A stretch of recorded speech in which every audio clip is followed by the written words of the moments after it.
विरोधात आहे, मग ती तक्रार तुमचीच तक्रार तुमच्याकडे कशी मांडता येईल? आम्हाला शांततात 5 मिनिटात मोर्चा संपवायचा आहे, तुम्ही साथ देत असेल तर. काल आपण अरविंद शेट्टी यांच्यावर एक FIR दाखल केली. ती FIR पहिला एक आपल्याला खासगी ठेकेदाराने केली. त्या ठेकेदाराकडे ते प्लान नकाशे किंवा ते बांधायचा अधिकार होता की नव्हता कुठलीही आपण शहानिशा केली नाही आणि डायरेक्ट FIR घेतली. ती चुकीची FIR दिली म्हणून ठेकेदारावर कारवाई व्हायला पाहिजे, कारण की त्याला ज्या कॉन्ट्रॅक्ट मध्ये नसताना राजकीय दबावाखाली तरी काम करायला घेतलं, कोणाला नुकसान द्यायचं म्हणून त्याच्यावर FIR घ्या, ही आमची पहिली मागणी. दुसरी, योगेश काळे नावाचा अधिकारी आपला PSI असेल API असेल, त्यांनी त्या ठिकाणी आमच्याकडे व्हिडिओ रेकॉर्डिंग आहे त्याची, त्यांनी जाग्यावर त्या ठेकेदाराला सांगितलं तू काम कर, तुमचं काम लॉ अँड ऑर्डरचं होता, त्यांनी सुद्धा बेकायदेशीर काम मध्ये सहभाग घेतला. म्हणून योगेश काळे नावाची अधिकारीची FIR या पोलीस स्टेशन मध्ये तुम्ही रजिस्टर केल्याशिवाय आम्ही जाणार नाही. 2 नंबर 3, दुसऱ्या दिवशी MMRDA चा अधिकारी येतो, 353 एखादा लोकसेवकाला मारण केली, दादागिरी केली, सेवक काय केलं तर ते व्हायला पाहिजे.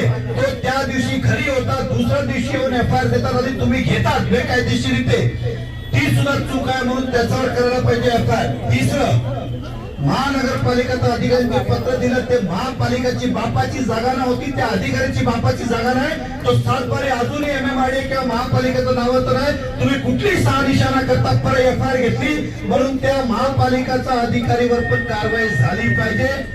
5वा, ज्या आयोने इन्व्हेस्टिगेशन ऑफिसरने कुठलेही कागदपत्र न घेतलं, जसं आपला जावई झाला आहे आणि तुम्ही FIR नोंदवून घेतली, त्या आयोगावर सुद्धा आमची FIR घ्यावी. नंतर पुन्हा तुम्ही चौकशी करा, अरविंद शेट्टी दोषी असतील त्यांच्यावर कारवाई करा आणि संबंधित आम्ही जे नावं दिली तुम्हाला आमच्याकडे पुरावे सकट आहे, ज्या आम्ही बोलतो तर ठणकून बोलतो आणि छाती ठोकून बोलतो. त्या सगळ्यांवर 20 वर्ष महापालिकेवर आम्ही राज्य केलंय आणि आम्हाला माहित आहे कायदा काय. ज्या जागेवर उभा ना ती सुद्धा अख्खी इमारत इल्लीगल आहे, आम्हाला शिकवायला लावू नका. तुम्ही ह्याच्यात किती बदल केले, तुमच्यावर MRTP व्हायला नको का? तुमचं काय घरची जागा आहे? कधी हा रूम बांधला, कधी तो रूम बांधला, कधी हा कॅबिन बांधला, कधी हा बाहेर काढला, पण आम्हाला शिकवायला लावू नका आणि आम्हाला समजायला लावू नका. आम्ही तुमच्यापेक्षा चांगलं महापालिका चालवली आहे. या 5 मुद्द्यावर आमची FIR घ्या, तिथपर्यंत आम्ही इकडनं जागा रिक्त करणार नाही. बरोबर आहे? आणि ह्या सर्व इस हरकत के पीछे कौन है, किसके दबाव में या किससे पैसा लेके काम किया है, उसका नाम हमें चाहिए कि आप इसमें बलि क्यों पड़े. इसलिए शर्म करो, होश में आओ, बेगुनाहों पे कार्रवाई मत करो. शर्म करो, शर्म करो.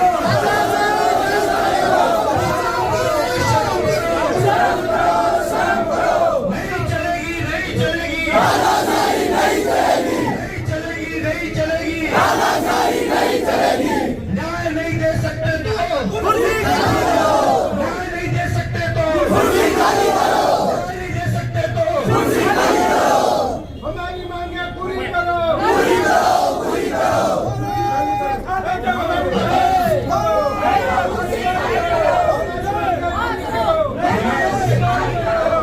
पोलीसच्या जे कोणी वरिष्ठ आता असतील त्यांना निवेदन आहे, कारण की आमची एवढी तक्रार आम्हाला चांगलं माहिती आहे, हे PI लेवलचं किंवा ACP लेवलचं अधिकारी याचा निर्णय घेऊ शकणार नाही आणि आम्ही पुरावे सकट आलेलो आहे, ते पुरावे आम्ही देतो. त्या संबंधित सर्वांवर कारवाई करावी अशी आमची आता विनंती आहे. आम्हालाही जास्त लांब जायचं नाही आहे, 5 मिनिटात हा विषय संपवायचा आहे.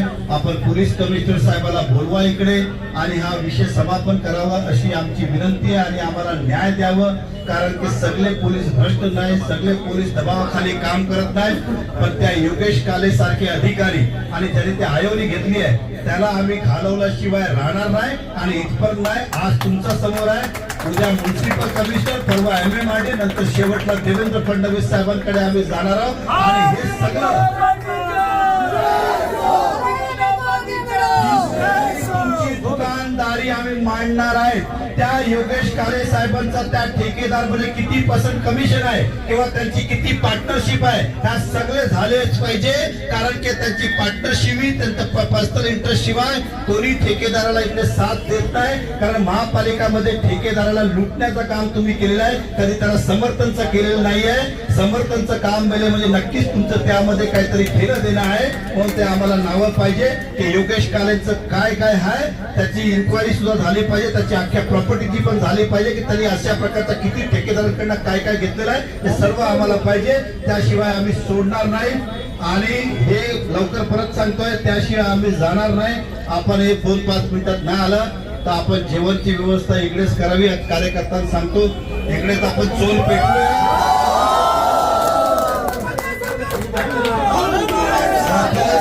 इकडे चूल पेटवूया. रविकांत जी नहीं होगा तो दरी पंगा लो. कॉन्ट्रैक्ट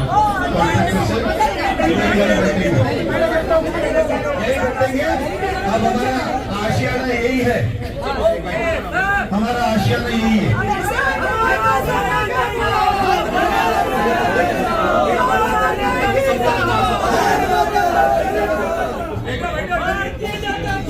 अरे देखिए गर्मी है, थोड़े आप खुल जाइए ना.